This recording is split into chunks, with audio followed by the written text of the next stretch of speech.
Managing Director Yamaha, Lin Jarvis, mengatakan bahwa mantan mekanik Formula One, Luca Marmorini berhasil memberikan perspektif lain dalam hal pengembangan YZR M1.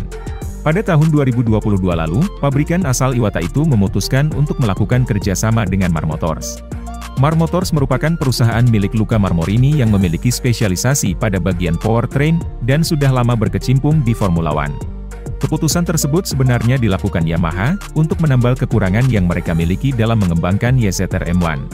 Departemen teknis Yamaha pada awal tahun 2022 lalu, cukup kesulitan menghomologasikan mesin yang bertenaga. Kekurangan tersebut cukup dirasakan oleh Fabio Quartararo sepanjang musim 2022. Di mana dia sangat kesulitan untuk bersaing dengan motor lain, terutama Ducati ketika berada di trek dengan lintasan lurus. Permasalahan top speed masih berlangsung hingga akhir musim 2022, yang pada akhirnya membuat pembalap Prancis itu gagal mempertahankan gelar juara dunia. Dia harus rela menjadi runner-up juara dunia, setelah mahkotanya menjadi milik Francesco Bagnaia. Jarvis mengatakan bahwa kerjasama antara Yamaha dan Mar Motors langsung memberikan dampak dalam pengembangan motor, meski sejauh ini belum signifikan. Pasalnya kerjasama ini masih tahap awal, pihak Mar Motors masih dalam tahap observasi terkait apa yang bisa mereka adjustment terkait mesin YZR M1. Jarvis menjelaskan sejauh ini Marmorini sudah memberikan banyak dukungan untuk pengembangan bagian mesin YZR M1. Namun, hasil yang diberikan belum signifikan bagi perubahan pada motor yang ditunggangi Quartararo dan Franco Morbidelli. Jarvis menyebut jika keberadaan Marmorini dan timnya di sisi Yamaha memberikan perspektif baru.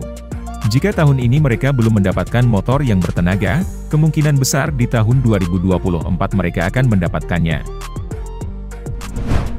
Unit kontrol yang mengendalikan elektronik unik MotoGP, telah menerima pembaruan yang saat ini baru menjangkau tim-tim pabrikan. Dengan tujuan menyamakan kedudukan dalam kejuaraan, MotoGP memperkenalkan unit kontrol elektronik yang identik untuk semua tim mulai 2018. ECU rancangan Magneti Marelli model IPS 160, menerima pembaruan besar-besaran tahun ini dan dikenal sebagai BAS. Ide awalnya adalah, semua tim menerima 4 unit sebelum tes pramusim MotoGP di Sepang pada 2023. Namun, masalah dalam pasokan chip semikonduktor, membuat pemasok tidak memiliki cukup suku cadang untuk memasok semua struktur. Jadi saat ini, hanya 5 tim pabrikan MotoGP, yang bisa menggunakan suku cadang BAS terbaru. Sedangkan tim satelit, terus menggunakan switchboard lama dan belum diketahui, kapan mereka dapat menerima yang baru. Menurut peraturan teknis FIM di bagian peraturan teknis halaman 98, penggunaan eksklusif Electronic Control Unit, atau disingkat ECU resmi MotoGP, tanpa modifikasi atau tambahan, adalah wajib untuk semua mesin, yang menetapkan bahwa IMU yang ditunjuk untuk MotoGP adalah Magneti Marelli IPS 160. Meskipun benar bahwa interpretasi peraturan tersebut membuat orang berpikir bahwa semua tim harus memiliki ECU yang sama, peraturan tersebut tidak menentukannya secara pasti pada titik manapun. Jadi di atas kertas, akan legal bagi tim untuk bersaing dengan unit kontrol yang berbeda, terlepas dari apakah hal tersebut membahayakan atau tidak. Menurut regulasi tersebut, setiap perubahan dalam perangkat lunak ECU, harus disetujui dengan suara bulat oleh semua produsen. Namun, standar tersebut mengklarifikasi bahwa persetujuan tidak diperlukan untuk pemeliharaan normal, dan koreksi kesalahan yang tidak mengubah strategi perangkat lunak. Jadi pembaruan ini, tidak memerlukan persetujuan pembuat. Repsol Honda percaya diri mampu bangkit dengan amunisi yang mereka miliki.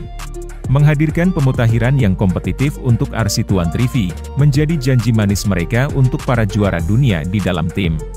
Keyakinan Repsol Honda bangkit dari keterpurukan pada musim ini, berangkat dari kombinasi berbagai hal. Kehadiran pembalap baru, perubahan manajemen internal, hingga pengembangan pada RC2-3V 2023 menjadi alasannya. Pembalap baru yang dimaksud jelas adalah dengan hadirnya Joan Mir. Si anak hilang yang kembali, setelah menjadi juara MotoGP bersama pabrikan lain. Sedangkan perubahan manajemen, merujuk pada kehadiran Ken Kawauchi sebagai Direktur Teknis Honda Racing Corporation yang baru.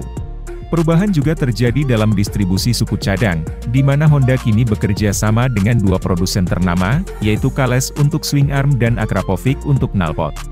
Direktur HRC, Tetsuhiro Kuwata, optimistis timnya secara perlahan mampu mengembalikan martabat mereka sebagai tim juara. Kuwata juga menunjukkan keyakinannya kepada sang pembalap andalan yaitu Marc Marquez, yang masih berjuang kembali ke tahta. Mengenai Marquez, juara dunia 8 kali tersebut sudah mempersiapkan perbekalan terbaik di posnya. Marquez menunjukkan progres yang sangat positif, dengan lengan kanannya yang telah menjadi kendala sejak terkena cedera serius pada 2020. Setelah menjalani operasi keempat pada Juni silam, dan pemulihan lebih lanjut selama musim dingin kemarin, Marquez merasa berada di kondisi terbaik setelah musibah ini. Meski begitu, di tengah keterbatasan ini, Marquez menunjukkan dirinya tetap pembalap terbaik Honda, karena posisi selalu paling tinggi dari pembalap Honda lainnya. Alhasil, bola panas kini berada di tangan Honda. Marquez dikabarkan siap hengkang, jika tidak ada perbaikan nyata sampai kontraknya selesai pada 2024.